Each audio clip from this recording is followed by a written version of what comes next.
Hi! నమస్తే. Welcome back to our channel 'princess Brinda'.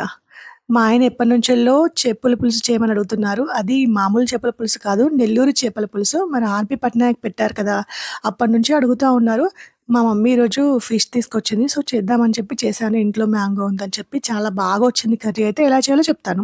1 KG fish మంచిగా క్లీన్‌గా wash చేసుకోవాలి సాల్ట్ వేసి. తర్వాత ఆనియన్స్, మిర్చి కట్ చేసి పెట్టుకోవాలి. మెంతులు, జీలకర్ర దోరగా వేయించుకొని ఫైన్ పౌడర్‌గా చేసుకోవాలి. మెంతులు ఏమాత్రం మాడిపోయినా కర్రీ చేదొస్తుంది. సో, జాగ్రత్తగా దోరగా వేయించుకొని ఫైన్ పౌడర్‌గా చేసుకోండి. తర్వాత కడాయి పెట్టి దాంట్లో ఆయిల్ వేసి కేజీకి ఎంత సరిపడా ఆయిల్ తింటారో అంత ఆయిల్ వేసేసి ఆవాలు, కొద్దిగా జీలకర్ర, కొన్ని మెంతి గింజలు వేసి మంచిగా గోల్డెన్ కలర్ వచ్చేలా ఫ్రై చేసుకోండి. తర్వాత కట్ చేసిన ఆనియన్స్ అండ్ పచ్చిమిర్చి ఉంది కదా! ఇవి కూడా వేసి ఫ్రై చేయండి. దీంట్లో పచ్చిమిర్చి, ఆనియన్స్‌తో పాటు టమాటాను, ఒక మ్యాంగో కూడా ఇస్తారు. 2 టమాటాలు నేను మ్యాంగో కూడా కట్ చేసి పెట్టాను. ఇక్కడ మీకు చూపిస్తున్నాను చూడండి. చూసారా 2 టమాటాలు కట్ చేశాను. అదేవిధంగా ఒక మామిడికాయ, కరివేపాకు రెమ్మలు అండ్ చింతపండు కూడా నానబెట్టాను ఒక 100 గ్రామ్స్. ఇవి నేను ఫ్రై చేసిన మెంతులు, జీలకర్ర ఫైన్ పౌడర్‌గా చేస్తాను. కొద్దిగా ఆనియన్స్ మంచిగా కలర్ చేంజ్ అయిన తర్వాత టమాటా వేసి టమాటా మంచిగా మగ్గించుకోవాలి. టమాటా ఆయిల్ పైకి తేలేంత వరకు మంచిగా మగ్గించాలి. తర్వాత దాంట్లో కొంచెం పసుపు వేసుకోవాలి. మంచిగా కలయబెట్టి తర్వాత చింతపండు గుజ్జు నుంచి తీసిన చింతపండు రసం ఉంటుంది కదా! ఆ రసం యాడ్ చేసుకోవాలి. అదేవిధంగా ఇక్కడే వాటర్ కంటెంట్ కూడా యాడ్ చేసుకోవాలి చింతపండు రసంతో పాటు. వీటిని మంచిగా కలపాలి. తర్వాత ఈ చింతపండు రసానికి ఈ 1 కేజీ ఫిష్‌కి సరిపడా కారము, ఉప్పు స్పైసీనెస్ బట్టి ఎవరెంత తింటారో దాన్ని బట్టి వేసుకోవాలి కారం, ఉప్పు. అదేవిధంగా ధనియాల పౌడరు ఈ మూడింటిని యాడ్ చేసి ఆ పులుసు అనేది మంచిగా మరగనివ్వాలి ఒక 5 మినిట్స్ వరకు.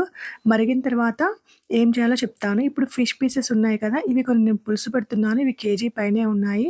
కేజీ వరకు సూప్ పెట్టేసి ఒక పావు కేజీ వరకు ఫ్రై చేద్దాం అనుకున్నాను. ఫ్రై పీసెస్ కూడా కొట్టిచ్చారు. ఇవి ఫ్రై పీసెస్ అండి. సో, ఈ విధంగా పులుసు అయితే మరిగిపోయింది ఈలోపు. మరిగిపోయిన తర్వాత మామిడికాయ ముక్కలు ఉన్నాయని చెప్పాను కదా! ఈ ముక్కలన్నీ పులుసులో వేసి మంచిగా ఒక 2, 3 మినిట్స్ ఉడకబెట్టాలి. ఈ మామిడికాయ ముక్కలు మంచిగా ఉడికిన తర్వాత ఈ ఫైన్ పౌడర్ మెంతులు, జీలకర్ర ఫైన్ పౌడర్ చేసుకున్నాం కదా! ఆ ఫైన్ పౌడర్ వేయాలి. అదేవిధంగా కరివేపాకు రెమ్మలు వేయాలి. ఎంత కరివేపాకు వేసుకుంటే కర్రీ అంత టేస్టీగా ఉంటుంది. ఈ విధంగా పులుసు మరిగిపోయిన తర్వాత ఫిష్ పీసెస్ ఉన్నాయి కదా! ఈ కర్రీ కోసం చేసిన ఫిష్ పీసెస్ అన్నీ దీంట్లో వేసేసాను.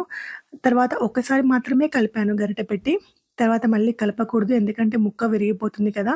నెక్స్ట్ గిన్నెతోనే ఇలా ఇలా అనాలి మనము క్లాత్ పట్టుకొని. సో, ఈ విధంగా అయితే వండాలి. గిన్నె అనేది ఇలా పెద్దగా తీసుకుంటే కర్రీ ముక్కలనేవి చెదరకుండా ఉంటాయి. చిన్న గిన్నె తీసుకుంటే ముక్కలన్నీ చెదిరిపోతాయి. అందుకే ఫిష్ కర్రీ చేసేటప్పుడు పెద్దగా వెడల్పుగా ఉండే గిన్నె తీసుకోవాలి. నేను చివరిగా మెంతులు అండ్ జీలకర్ర పౌడర్ ఉంది కదా! అది వేయించాం కదా! ఆ పౌడర్ వేశాను. వేసి కాసేపు ఒక 20 మినిట్స్ మంచిగా లో ఫ్లేమ్ మీద ఉడకబెట్టాను. ఈ విధంగా అయితే కర్రీ రెడీ అయిపోయింది. తర్వాత కొత్తిమీర కొంచెం కట్ చేసి కర్రీ పైన వేసి ఒక 1 మినిట్ అలా వదిలేసాను. కర్రీ రెడీ అయిపోయింది చూసారా? ఎంత యమ్మీగా ఉందో. ఇంకెందుకు ఆలస్యం వెంటనే తినేసాను. నెల్లూరు చేపల పులుసు చాలా టేస్టీగా ఉంది. అద్దిరిపోయింది. నెక్స్ట్ ఫిష్ ఫ్రై కోసం ఏం చేశానంటే ఓ 4 పీసులు ఫిష్ ఫ్రై కొట్టించాము. అవి తీసుకొని దాంట్లో పసుపు, ఉప్పు, కారము, ధనియాల పొడి, అల్లం పేస్ట్, అదేవిధంగా నిమ్మరసం ఇవన్నీ వేసి పీస్‌కి పట్టించేలాగా మంచిగా కలిపాను. అదేవిధంగా మనం మెంతులు, జీలకర్ర పౌడర్ కొంచెం ఉంది కదా! అది కూడా కొంచెం వేశాను దీంట్లో. మంచిగా పీస్‌కి పట్టించి ఒక 15, 20 మినిట్స్ అలా వదిలేసాను. తర్వాత ఆయిల్ కడాయి పెట్టి దాంట్లో ఆయిల్ వేసి సరిపడా డీప్ ఫ్రైకి సరిపడా ఆయిల్ వేసి మంచిగా ఫ్రై చేశాను. పీసెస్ అయితే చాలా చాలా బాగా ఫ్రై అయ్యాయి. ఇలా అన్ని మసాలాలు కలిపి ఒక 15-20 మినిట్స్ పక్కన పెట్టేస్తే పీస్‌కి మసాలా అనేది మంచిగా పడుతుంది.